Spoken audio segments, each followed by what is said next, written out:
Direct selling company बहुत, क्योंकि किसी भी कंपनी को खोलना कोई बहुत बड़ी बात नहीं होती, कुछ रजिस्ट्रेशन होते हैं, कुछ पैसे लगते हैं, कंपनी खुल जाती है।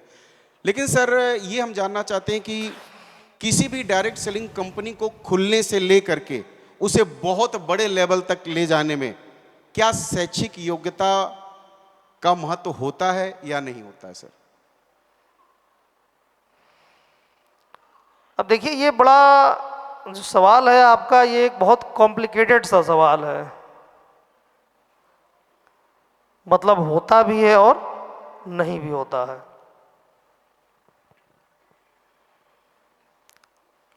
पढ़ाई से चीज़ों का फर्क पड़ता भी है और नहीं भी पड़ता है। अब पहली चीज़, किसी कंपनी को खोलना बहुत बड़ी बात नहीं है।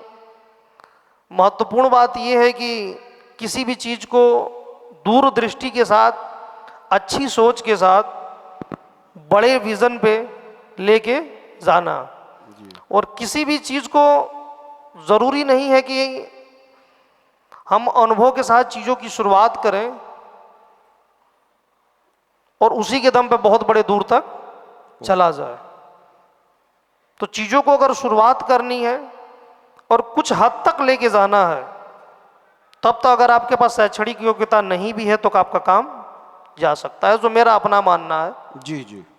लेकिन अगर किसी भी सिस्टम को बहुत लंबे वक्त तक लेके जाना है, बहुत दूर तक लेके जाना है, तो उस केस में आपके पास शैक्षणिक योग्यता की जरूरत तो है। पड़ती है।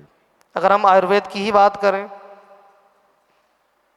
तो भाई कुछ अनुभव के दम पे है, जो हमारे आसपास की जड़ी बूटियां हैं उनको देख के कोई आके बता के चला जाएगा कि हाँ यार, ये अश्वगंधा है, ये गिलोय है, ये जटामासी है, तो शायद हम अनुभव के दम पे ये हम बता सकते हैं कि हाँ ये चीज़ें तो है। जी जी।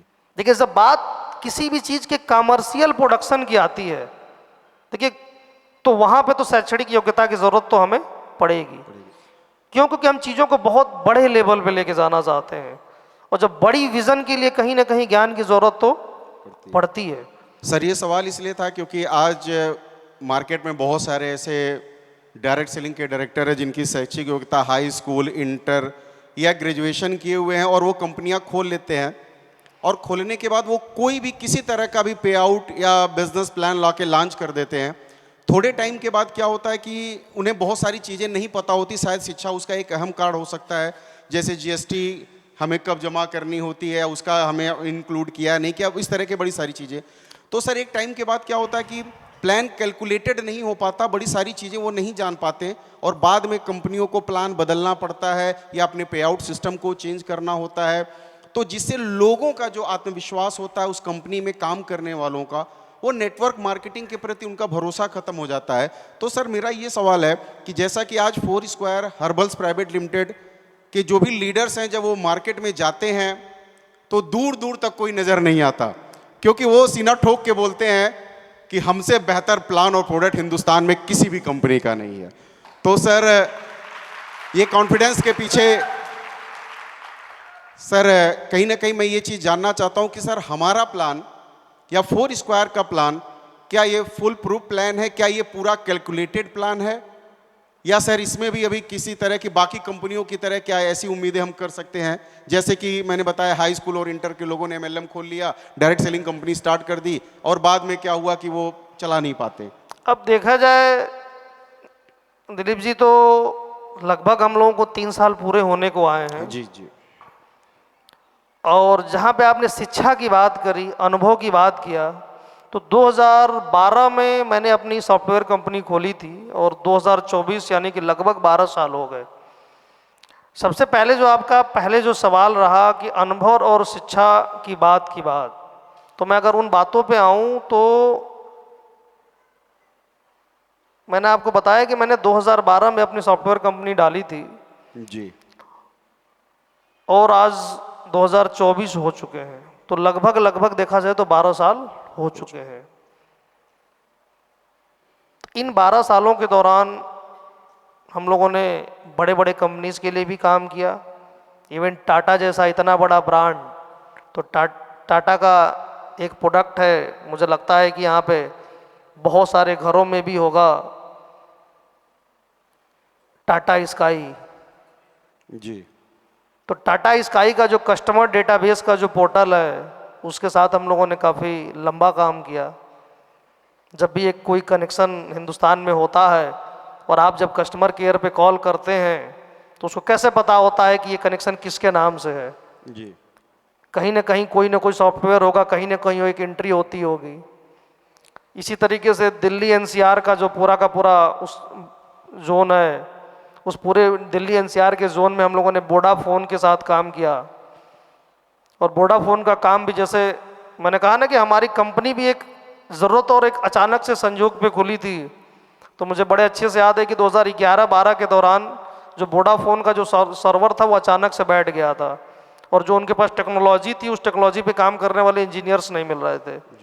13-14 की बात है। ओके। उस दौरान किसी ने बताया कि हमारे जो सॉफ्टवेयर कंपनी में जो हमारे पार्टनर हैं, उनको किसी ने रिकमेंड किया उनके बारे में कि इस चीज़ की उसके पास बहुत अच्छी एक्सपर्टीज़ है और उस रुके हुए सॉफ्टवेयर की जो स्पीड है उसको मेंटेन कर सकता है बंदा। तो कहीं ना कहीं इत्तेफाक से हम लोगों के पास लीड आई, चीज़ों को देखा गया। तो दिल्ली एनसीआर में हम लोगों ने वोडाफोन के लिए भी बड़ा लगभग अच्छा काम किया हम लोगों ने। इवन उस समय जो आसपास उनके पास लगभग 60-65 लाख यूजर्स थे, कई करोड़ डेटा था जो हैंग होने की स्थिति में था, सिस्टम काम नहीं कर रहा था क्योंकि, तो हमारी पूरी टीम ने मिलकर उस चीज़ को चलाया और आज भी वोडाफोन से ये एनुअली रॉयल्टी आती है हम लोगों को। जी, वेरी गुड। तो आपने बात करी ना शैक्षणिक योग्यता और अनुभव की, तो कहीं ना कहीं जब इतने बड़े बड़े ऑर्गेनाइजेशंस के बड़े बड़े लोगों से टच में आए तो उससे भी हमें सीखने और चीज़ों का मौका मिला। अब ये हमारे पास एजुकेशनल क्वालिफिकेशन न होती तो शायद ये चीज़ें हमारे पास न होती, और ये चीज़ें न होती तो हम ऐसे लोगों तक पहुंच ना पाते। तो शिक्षा के अंतर तो है। अब रही बात, आपने दूसरा जो सवाल किया कि कैलकुलेशन पे आउट, जी जी जी सर। तो बात आपकी बिल्कुल एकदम सही है कि किसी भी चीज़ को शुरू करने के लिए अनुभव का इम्पोर्टेंस तो है।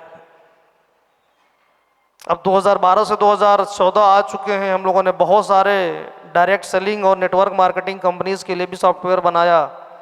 कुछ छोटे क्लाइंट्स भी रहे, कुछ बड़े क्लाइंट भी रहे, कुछ ऐसे भी क्लाइंट रहे जो पहले दिन ही बता के जाते हैं कि भाई साहब देखो 6 महीने में वेबसाइट बंद कर देना, हम भूल भी जाएं तो आप भी याद जो है रखना। हाँ बंद कर देना। तो लेकिन भाई धंधा है तो चीज़ें वो अपनी जगह पर है, किया जाता है। और कंपनीज 2006 से हम अलग अलग कंपनियां चला रहे हैं, तो ये जो अनुभव है ये अनुभव भी काम आता है। आज हम लोग पिछले 3 साल से डायरेक्ट सेलिंग कंपनी चला रहे हैं, और ये डायरेक्ट सेलिंग कंपनी चलाने के लिए हमको कोई भी बाहर से स्टाफ, बाहर से कोई एक्सपर्ट हायर क्यों नहीं करना पड़ा, क्योंकि हमारे पास पहले से ही स्किल्ड टेक्निकल लोगों की टीम थी, मौजूद थी, जो वो भी कैलकुलेशंस करती है, मैं भी कैलकुलेशन करता हूँ।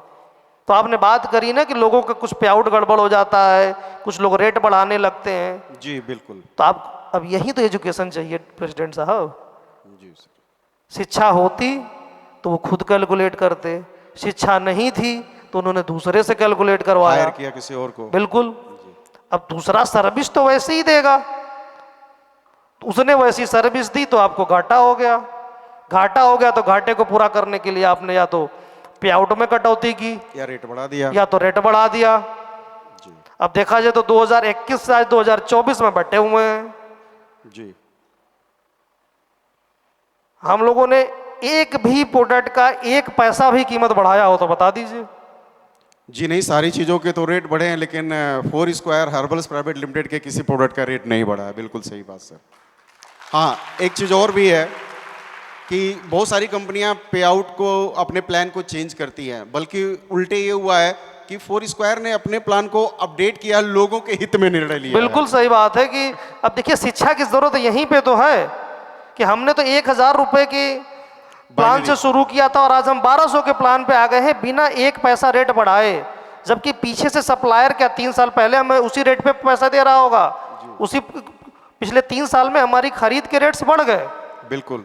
हमारे स्टाफ की तनख्वाह बढ़ गई, बिजली का बिल बढ़ गया, सॉफ्टवेयर के खर्चे बढ़ गए, टोल टैक्स बढ़ गया, टोल टैक्स बढ़ गया, ट्रांसपोर्ट के खर्चे बढ़ गए, हर चीज बढ़ गई, सीए की फीस बढ़ गई, सब कुछ बढ़ गई। बावजूद उसके हमने एक पैसा, मैं रुपए की बात नहीं कर रहा हूं, एक पैसा हमने कीमत नहीं किया, बढ़ाया और 20% पे आउट बढ़ाया। वाह सर, बिल्कुल सही, मैं खुद ताली बजाना चाहूंगा सर। तो यहाँ अब यही तो एजुकेशन है और यही अनुभव है। जी बिल्कुल। क्योंकि हम भारतीय हैं, हम भारतीय 10 रुपए में भी खर्च चलाना जानते हैं। तो ऑब्वियस सी बात है कि मेरे पास अगर एजुकेशन नहीं होती, एक्सपीरियंस नहीं होता और मैं खुद पैसे कमाना चाहता तो मैं बता लेता, मेरे पास बहाने होते कि भाई देखो खरीद के रेट बढ़ गए हैं इसलिए मैं बढ़ा रहा हूं जी। लेकिन हमारे पास एजुकेशनल क्वालिफिकेशंस थी, मेरे पास 10 अलग अलग सोर्सेज से भी पैसे आ रहे थे, तो मुझे सिर्फ यहीं से पैसे नोच के कमाने की जरूरत नहीं पड़ी, इसलिए भी हमें रेट बढ़ाने की जरूरत नहीं पड़ी। तो कहीं ना कहीं एजुकेशन का फर्क तो है। अगर पूरी दुनिया में क्या क्या रिसर्च हो रहा है, नया नया क्या इनोवेशन आ रहा है, कौन से साइंटिस्ट ने क्या डिस्कवरी करी, ये कैसे जानेंगे आप? एजुकेशन नहीं होगा तो कैसे जानेंगे? नहीं जान पाएंगे। तो एजुकेशन नहीं है तो आप बहुत बड़े लेवल तक नहीं जा सकते। अब बहुत बार लोग एग्जाम्पल देते हैं कि भाई धीरूभाई अंबानी, अरे धीरूभाई अंबानी का कारोबार जब लाखों करोड़ों में आया, जब उनके पास बहुत सारे एजुकेटेड कर्मचारियों ने वहां पे आके ज्वाइन किया, तो शिक्षा का अंतर तो है। बिल्कुल सर, जैसे कि डायरेक्ट सेलिंग में पिछले कुछ वर्षों में बहुत सारी कंपनियां आई हैं, खुल रही हैं। इस पे जो कंपनियां पहले से काम कर रही हैं, जो स्टेबल हैं मार्केट में, इन कंपनियों के द्वारा अक्सर ये एक मैसेज आता है कि डायरेक्ट सेलिंग की जो नई कंपनियां आ रही हैं, इनके आने से माहौल ख़राब हो रहा है, ये कंपनियां चल नहीं पाएंगी। सर, ये वो समाज के बारे में वास्तव में सोच रहे हैं या फिर ये डर है सर?